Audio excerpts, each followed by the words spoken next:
Hello, good evening, and welcome. I'm John Lazarus with Stories Matter and D&E Publishing. A writing routine is a lot like a liver. You might not think you need one, but when you try getting by without it, things don't go well. In today's video, I'll share my writing routine with you. It's one I've amalgamated and synthesized over the years from a number of great writers, from Ernest Hemmingway, to John Updike, to Toni Morrison, to Muammar Gaddafi. But consider this my forewarning. This writing routine is not for the faint of heart. Like any good writing routine, it requires focus, determination, some light exercise, and a place to live. I know that's not something everybody watching this video has. Now, without further ado, let's roll up our sleeves, put on our thinking caps, close all our porn tabs to explore writing routines on this edition of Stories Matter.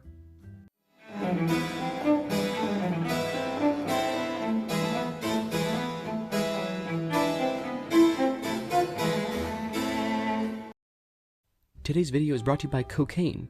Start your morning right with a line of powdered energy.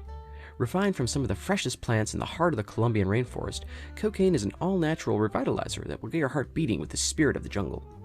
Whether you're a Hollywood screenwriter pulling an all-nighter, a venture capitalist preparing for a board meeting, or a Washington, D.C. congressional aide trying to do all the work for your geriatric senator who's lost their grip on reality, you'll be glad you had cocaine to give you the confidence and strength you need. Contact your local physician to see if cocaine is right for you. Step 1. Wake up early and get hydrated. Hydration could be a lot of things. In my early years, a fifth of Jack or a nice Irish car bomb was the pick-me-up I needed in the early morning to get my day going. For some of you, you might need something lighter, like a Bud Light or a Zima. I've slowed down in my old age, so I find that all I need is a nice, large, cool glass of water with a microdose of LSD. Early is also a subjective term, but I'll share this wisdom that my former mentor and the owner to the rights of my first 120 books, Tabitha Cartwright, told me. A good writer rises at dawn. A great writer gets their shit together before dawn so they can... Step 2. Start writing at first light. Now, if you live beyond or near the Arctic Circle, this advice might not apply to you. But for most of you, I would highly recommend getting words down immediately at sunrise.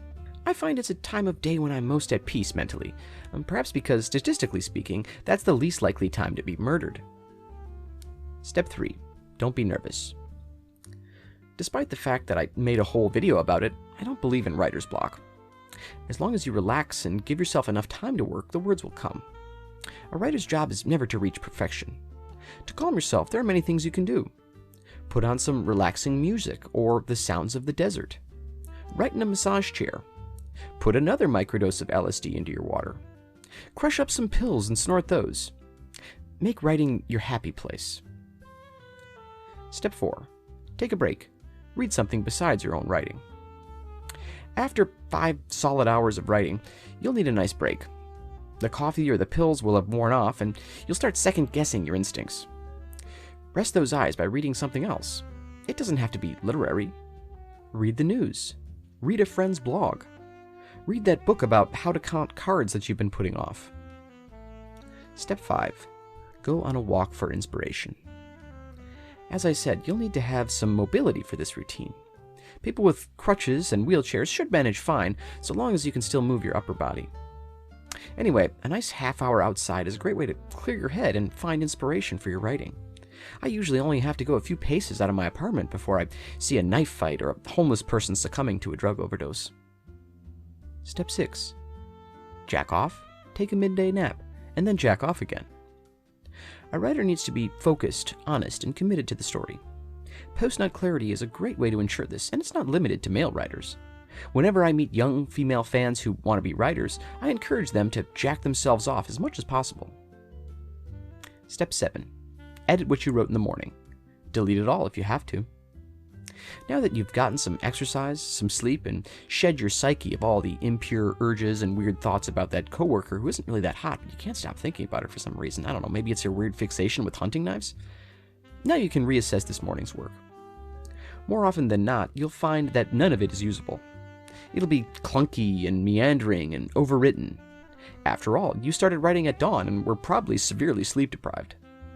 But your job is to pull the gems out of the ore, as it were.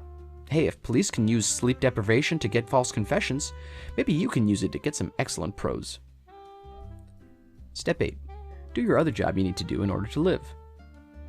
After editing for about 2 hours, it'll be time to go to your other job that actually puts food on the table. Nursing, teaching, and any other job you don't really have to pay attention to will be best, and it'll conserve your mental energy. Step 9. Don't forget to take care of your kids, maintain many good friendships, be involved in lots of important causes, email your congressperson, have lots of sex, and, if possible, do it with multiple partners, as this will make your writing more interesting. Eat. Pay attention to your local sports teams. Keep up with all the hit movies and TV shows. And invest your money wisely. That's all for today. Please don't forget to like and hit that subscribe button, and I'll leave you with this week's This Day in Literary History. See you on the next one.